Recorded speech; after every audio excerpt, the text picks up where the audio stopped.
Hatwire bugamba hamwe n'omnyorano ngw'irwariro rya Kilembe Mines Hospital nirija kwihaho konka Minisita Kabyanga nagira ngo eco nekicuba kandi ashabira abaturo obutahuriza ngambezi. Kilembe Hospital, so long as mining is still expected, Kilembe must be there, because there can't be a mine without a hospital. But you know, you try to tell people now, let us follow these steps, and for them they somersault. Then eventually we get confused. Arukayo motoka yo kutwara abarwira habwa Bukonjo County West, Minisita Kabyanga yihanangiriza abebembezi okureba ngo motoka eji ayamba abantu bona. Ambulance policy has changed.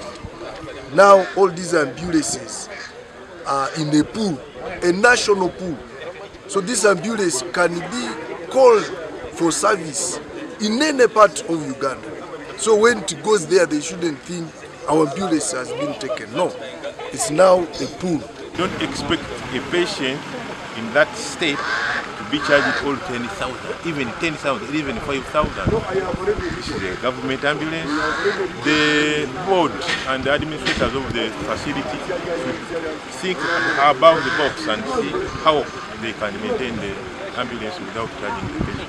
Clarence ugamba rukuru rwaro rya Bwera General Hospital nagira ngo enyuma ho bahereze kuferwa umwana habwo kubara motoka yo kutwara abarwire kandi hataye namasiko ngo ekitishiragarice kubekizubu obu government bahire motoka. Like in just 1 week back, we had the case of a child who was supposed to be referred to Mbarara. He was born with abnormalities. We looked for an ambulance all over the district, we could not get.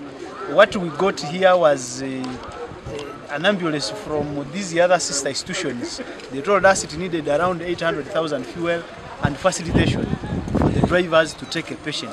And the attendants could not afford that kind of money. Leaders, let's know that it is ours for all of us, not for particular individuals, not for particular leaders. Gashakwa Gilbert Mahanguzi.